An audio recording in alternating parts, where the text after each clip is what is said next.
Hi friends, ఈరోజు మళ్ళీ వచ్చేసా. ఈరోజు స్పెషల్ ఏంటంటే భక్ష్యాలు చేస్తాను మమ్మీ.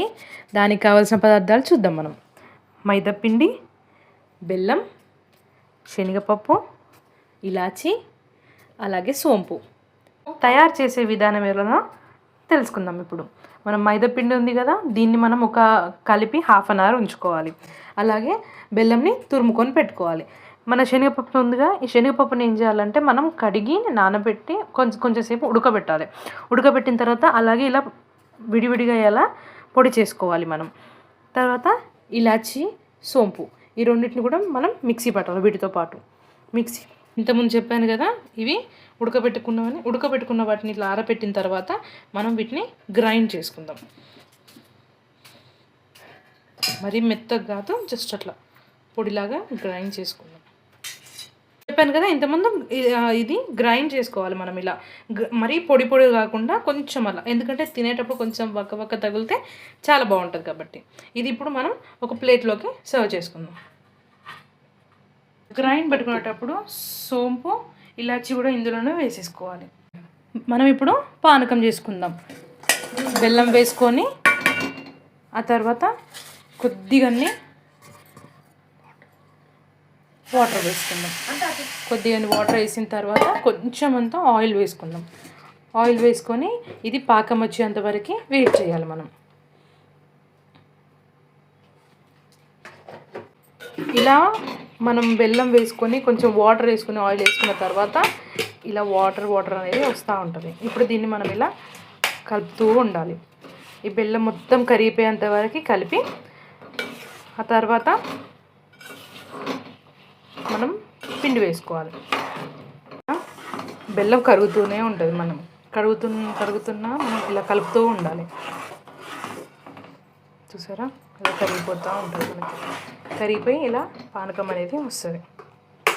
చూసారా, ఇంతకుముందు వేసాం కదా బెల్లం, ఇలా మనకి కరిగిపోయి ఇలా వచ్చిన తర్వాత ఇందులో మనం పిండి వేసుకుంటూ కలుపుకోవాలి, ఉండలు లేకుండా. ఇలా మనం పిండి వేసుకుంటూ కలపాలి, ఉండలు రాకుండా చూసుకోవాలి.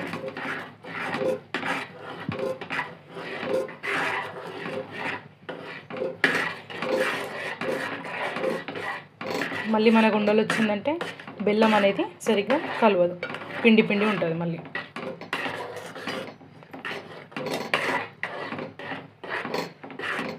చూసారా, పానకంలో పిండి వేసిన తర్వాత ఇలా వస్తుంది మనకి.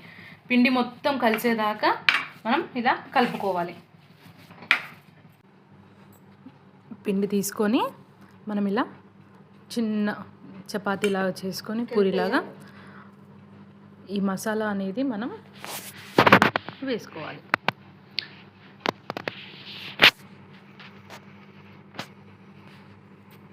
ఇలా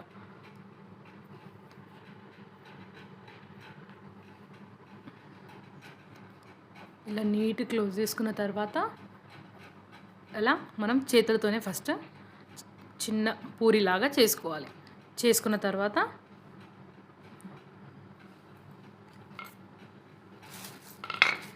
ఇలా ఒక చిన్న కవర్ పెట్టుకొని మనం దానికి ఇంత ఆయిల్ పెట్టి, ఎందుకంటే అది మనకి స్టిక్కీ అవ్వకుండా ఉండడం కోసం, ఇలా మనం దాంతో రుబ్బుకోవాలి. చినుగకుండా ఉండాలి, అలానే గట్టిగా రుబ్బొద్దు. అలా మనం చేసేసుకుంటే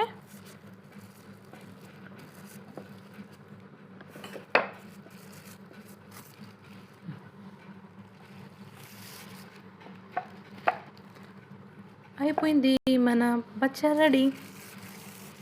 ఇప్పుడు ఇలా తీసి మనం ప్లేట్లో ఇలా మనం వేసుకోవాలి. ఇప్పుడు దీన్ని కాల్చుకుందాం. ఇలా మనం ప్యాన్ పెట్టుకున్నాక అది వేడిగా అయిన తర్వాత దీని మీద మనం వేసుకొని దీని చుట్టూ మనం ఆయిల్ అనేది వేసుకుందాం. ఎందుకంటే మనకి ఇది మంచిగా రోస్ట్ అవ్వడానికి అండ్ మళ్ళీ ప్యాన్కి అంటకుండా ఉండడం కోసం.